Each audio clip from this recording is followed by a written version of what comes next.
Two of my closest friends, Trevor and Kevin, always loved to go on late-night adventures. I have so many fond memories going on creepy midnight exploration sessions with them, but I have some not-so-great ones as well. However, the worst experience was the night we went to Joyland Amusement Park in Kansas, an abandoned park surrounded by a somewhat typical suburban area. We lived only 10 minutes away from the park, so we figured it would be our next late-night destination. We always brought our Phoenix flashlights, backpacks, and boots whenever we went to places like this. Today, mostly everything in Joyland Amusement Park has been torn down, but this was back in like 2011 or 2012, and at that time, most of the buildings and rides were still standing.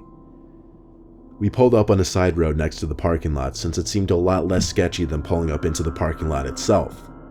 Then we figured we should just pull up onto the grass next to the woods by the park, because God forbid if a cop would drive down the road. Kevin led the way while Trevor and I followed behind, talking to each other, sometimes joking about how much more eager Kevin was to move ahead than we were.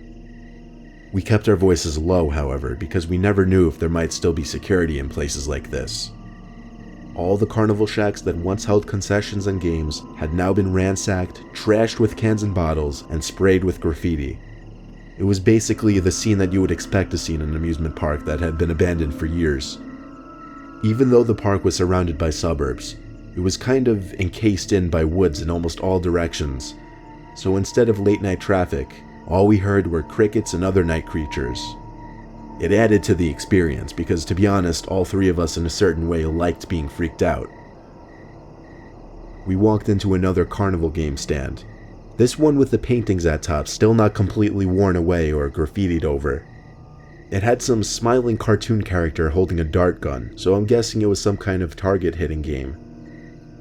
Now it was just rubble and litter on the ground. Suddenly there was the sound of a glass bottle breaking not too far away. When we turned in that direction, it became clear it definitely came from the bigger looking building. Perplexed and kind of shaken, the three of us went in that direction. We stopped probably 2/3 of the way there when we saw someone standing in the corner of what was once called the Wacky Shack attraction. The person was legitimately just standing facing the corner wall of the entrance. I whispered at my friends to back away slowly.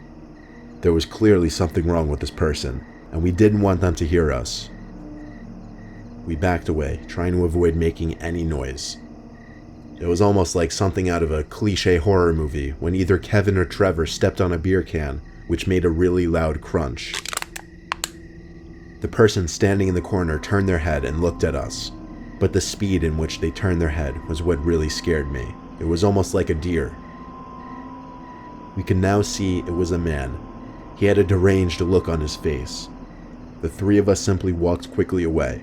We didn't run because that would only be more cause for this person to chase us. We made it to the woods where we would cut through to get to the car. Halfway there, Kevin looks back and mutters, "Oh shit." We look back and see the guy just standing stiff next to a tree in the distance, a few meters away. Running seemed like our only sensible option at this point. It didn't take long before we were at the car. We screamed at Kevin to unlock it as he fumbled for his keys.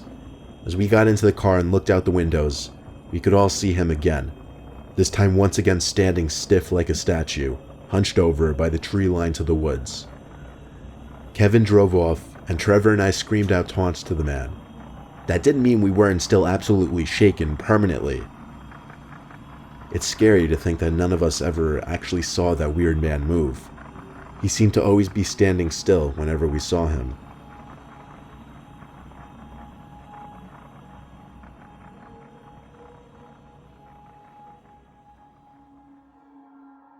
I was taking my family on a road trip to South Florida. It was a long 2-day drive, and I could tell my kids were getting restless. I saw a sign for an amusement park zoom by on the parkway, so I figured I'd treat my kids and take them to an amusement park for a couple hours.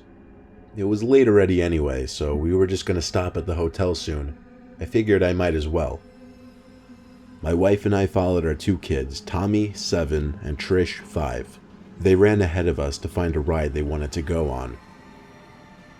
I had to admit, this was one pathetic-looking amusement park. There weren't many other people there. There weren't many attractions either. More than half of what appeared to once be attractions and games were now just empty stands and buildings.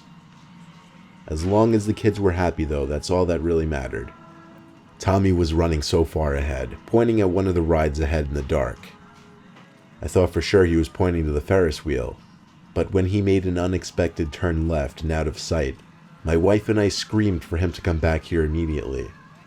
When he didn't come back, I told my wife to wait there with Trish while I ran as fast as I could to chase after Tommy. I couldn't find him anywhere though. My heart began to race. The feeling of losing your small child is a painfully scary feeling that will literally make you feel sick inside. I stood in place looking around in a full 360 motion, breathing heavily, afraid someone might have taken my son. I ran to the nearest worker I could find and gave them my son's description. They called on a loudspeaker for Tommy to come to the front entrance. In the meantime, I still ran all over the place searching for him. I stopped dead in my tracks and I felt my heart drop when I found him. He was over by a wall of bushes next to a bathroom building. He was talking to someone who was apparently in the bushes. Then it looked like he was pulled into the bushes. I screamed Tommy's name as I took a break for the bushes. There was nobody around to serve as a witness or come and help me.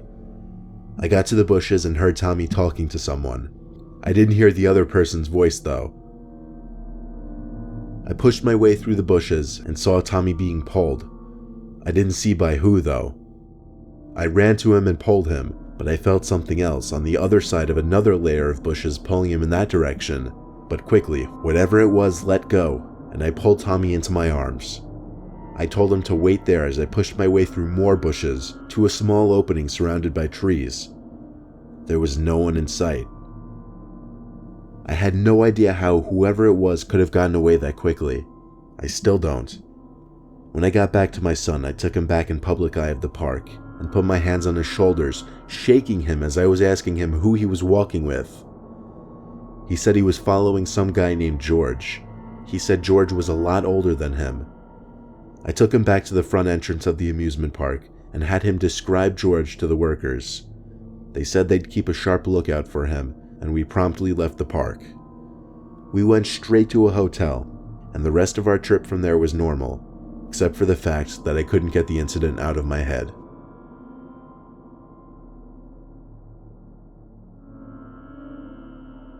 I used to work at a little theme park called Thrillville, USA. No, not the video game. There was an actual amusement park called Thrillville. It was very tiny and secluded though, so don't picture a big place like Six Flags or something in your head. I never enjoyed working there because my shift would always be something different every day, and there was an insane amount of weirdos there. But that's irrelevant. The park closed in 2007, and ever since, I've been from job to job in this shitty country-ass town. One cloudy evening on my own in 2009, I decided it would be fun to go check out what's become of Thrillville, since it had been shut down and abandoned for 2 years at the time.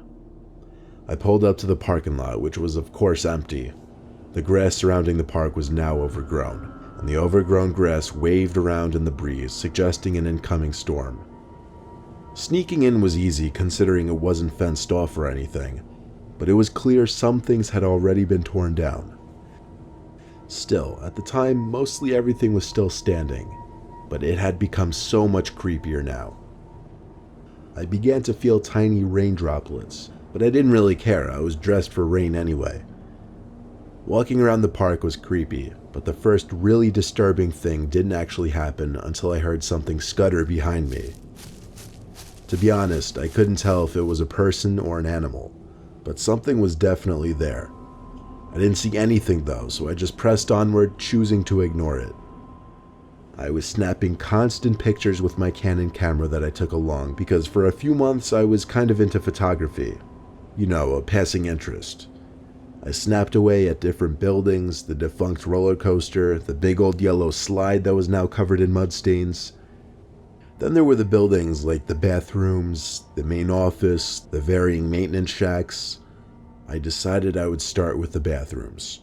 I don't know why I thought that would be interesting, but I did. I stepped into the men's side of the bathrooms, which was obviously pitch black inside. The lights no longer worked, so I had to turn on the flash on my camera, kind of like that scene from the first Saw movie. I took a picture of the sink and mirror and checked the image quality. The light flash on my camera was very bright, so pictures in the dark always came out clear. Then I heard the slightest little ting sound. It came from the side of the bathroom with the stalls. I called out, "Is someone in here?" There were 2 stalls from what I remember. I went over to the first stall and pushed the stall door open slowly. I aimed my camera into the stall and took the picture. The light revealed nothing but a toilet in the stall. I moved on to the next stall and pushed the door open. With this one, I was having trouble drawing up the nerve to take the picture. I took about 5 seconds before I pressed the button, and the camera light flashed, and in that brief moment of light, I saw a tall figure looming down at me. I shut the stall door and screamed as I ran back outside to the light and to my car. When I got to my car, I checked the picture I captured in that stall. In the picture was a figure, probably 6'3", standing in front of the toilet, but for some reason the face was blurry. I couldn't see any distinguishing features, but it seemed to be a man. As I browsed through some of the other photos, I picked up on something disturbing. In 4 photos out of 10, I found what appeared to be a person hiding somewhere in the distance, but always seemed to be staring at me. In 2 pictures, the person was in the woods. In 2 others, they were behind buildings or rides. I never sent those pictures from my camera onto my computer, but I think they're still on the camera. I just haven't seen it in years. It might be in my attic. If I find it, I'll post them online, but I quite frankly never want to see that picture again.